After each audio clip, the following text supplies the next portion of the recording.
SNDPയെയും NSSനെയും തമ്മിൽ തെറ്റിച്ചത് മുസ്ലിം ലീഗാണെന്ന് കുറ്റപ്പെടുത്തി SNDP യോഗം ജനറൽ സെക്രട്ടറി വെള്ളാപ്പള്ളി നടേശൻ.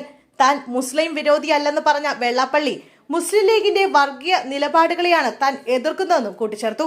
പ്രതിപക്ഷ നേതാവ് VD സതീശനെതിരെയും വെള്ളാപ്പള്ളി രൂക്ഷ വിമർശനം ഉയർത്തി.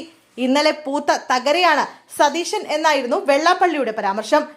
ഇന്നത്തെ കാലഘട്ടത്തിൽ എല്ലാവരും ഐക്യത്തിന്റെ പാതയിൽ സഞ്ചരിക്കുകയാണെന്നും വെള്ളാപ്പള്ളി പറഞ്ഞു. നായാടി മുതൽ നമ്പൂതിരി വരെയുള്ള കൂട്ടായ്മ അനിവാര്യമാണ്.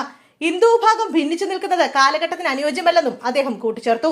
ഞങ്ങളെ NSSുമായി തെറ്റിച്ചത് ലീഗ് നേതൃത്വമാണ്. യോജിക്കാൻ പാടില്ലെന്ന് പറഞ്ഞ് ഞങ്ങളെ അകറ്റിയതും ഈ പണിയെല്ലാം ചെയ്തതും ലീഗാണ്. അവഗണനകൾ മാത്രമാണ് UDF ഭരണത്തിൽ നേരിട്ടത്. ഞാനൊരു മുസ്ലിം വിരോധിയല്ല. മലപ്പുറത്തെ സംസാരത്തെ വക്രീകരിച്ച് എന്നെ വർഗീയവാദിയാക്കി. ഞാൻ മുസ്ലിം സമുദായത്തെ സഹോദരതുല്യം സ്നേഹിക്കുന്നു. മുസ്ലിം ലീഗിന്റെ വർഗീയ സ്വഭാവത്തെയാണ് എതിർക്കുന്നത്. LDF വന്നതിന് ശേഷം ഇവിടെ ഒരു മാറാട് കലാപം ഉണ്ടായിട്ടില്ല. ഇന്നലെ പൂത്ത തകരയാണ് സതീശനെ പരസ്യമായി താക്കീത് ചെയ്താണ് കാന്തപുരം സംസാരിച്ചത്. മുതിർന്ന നേതാക്കൾ കോൺഗ്രസിലുണ്ടല്ലോ. AK ആന്റണിയും രമേശ് ചെന്നിത്തലയും KC വേണുഗോപാലും ഉണ്ടല്ലോ. വെള്ളാപ്പള്ളി നടേശൻ വർഗീയവാദിയാണെന്ന് അവർ പറഞ്ഞാൽ ഞാൻ അംഗീകരിക്കാം. സതീശൻ ജനിക്കും മുമ്പ് എന്റെ അച്ഛൻ എന്റെ സഹോദരിക്ക് ഇംഗ്ലണ്ടിൽ നിന്നാണ് കാറ് വാങ്ങിക്കൊടുത്തത്.